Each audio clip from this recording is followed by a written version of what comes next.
It must be one of the most sociable, lively, challenging activities you can do on your own in a darkened room. It's a sort of dial-up computer game, a digital equivalent of the telephone chat line. You log on with your computer, usually over the internet, and find yourself in a fantasy world. A world where you can meet people, chat, fight, make love, live and die. They call it a multi-user dungeon, or MUD. For those that play it, this is much more than a game. It's a whole new way of life. So there it is, it's on the screen. There are no pictures, no sounds. You don't need a virtual reality headset or a holographic display. All you need is a 3D, true colour, high-resolution imagination. Because this virtual world only exists as text, like a novel. But in a MUD, you can decide who you are and where you want to go.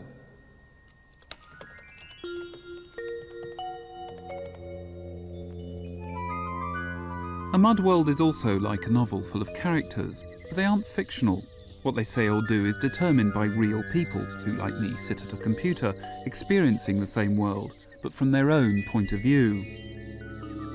They can also invent a new identity for themselves, a sort of virtual mask. In real life, they may be a student at Sunderland or a banker from Bangkok, but here they are whoever or whatever they want to be. I, for example, decided to be the listener. Howdy, listener, you lost?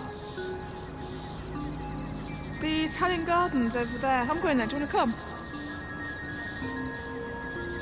Okay then. Because the characters are real, MUD life has all the complexities and some of the dangers of real life. There are the same battles of the sexes, the same conflicts of interests, the same struggles to make friends.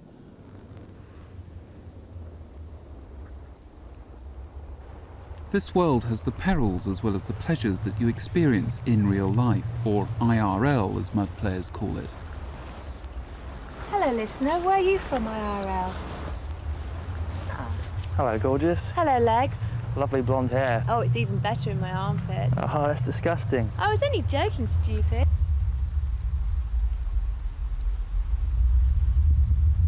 How dare you? What's up? I didn't ask to be groped. I'm bored of this, I'm off.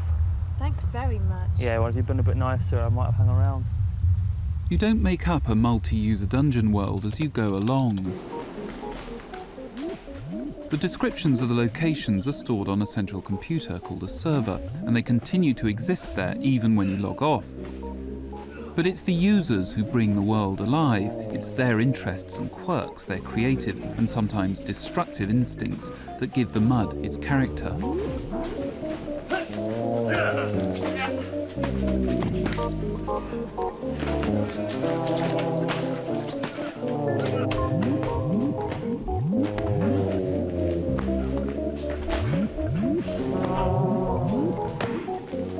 Death in this sort of world is not just a case of having to go back and start again. The Reverend Pudding really is no more, and when the person who adopted the Good Reverend's persona returns to play another day, he or she will be reborn as someone else, a stranger, a newcomer who must once again go through the process of getting to know people, making friends, acquiring powers.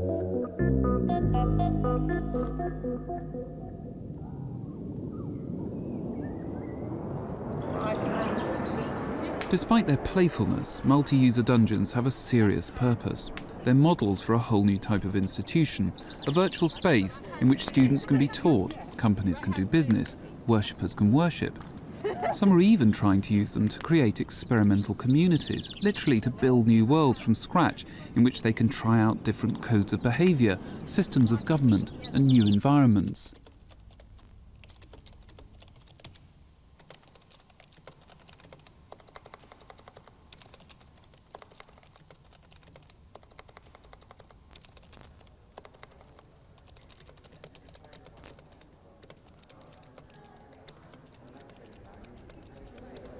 This isn't just self-indulgent escapism. MUDs are not a playpen for adolescent nerds too disfigured by acne to show their faces IRL in real life. The aim is to create a space that will draw people in, enable them to discover new things about themselves and others.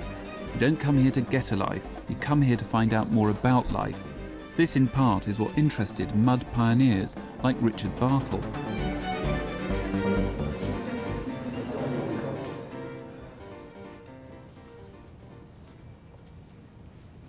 MUDs are places where you can live. They're places of habitation. They're not games. They're not just things that you just crank up on your computer. They're places where you live. There are places you can go there to visit friends. You can go there to visit enemies. Yes, you can die there.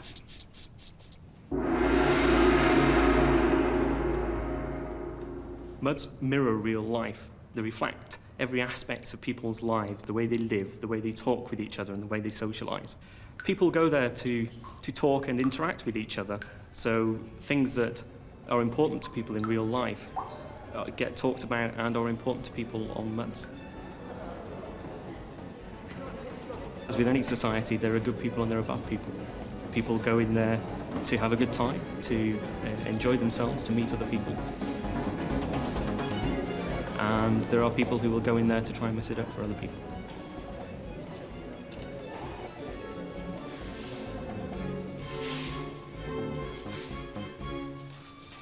It's like a shared dream. You're all together in one place. There can be from hundreds, tens or thousands of rooms with thousands of people on them. MUDs have a life of their own. Without the users, there would be no MUDs. So the users define how the MUD works, how it interacts, and how it progresses.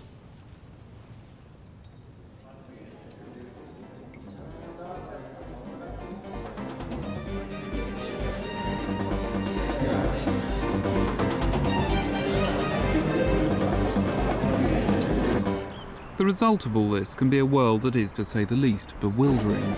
It can also be a bit frightening, especially for so-called newbies, newcomers who find themselves suddenly immersed in an alien world, populated by strange creatures speaking in unfamiliar tongues.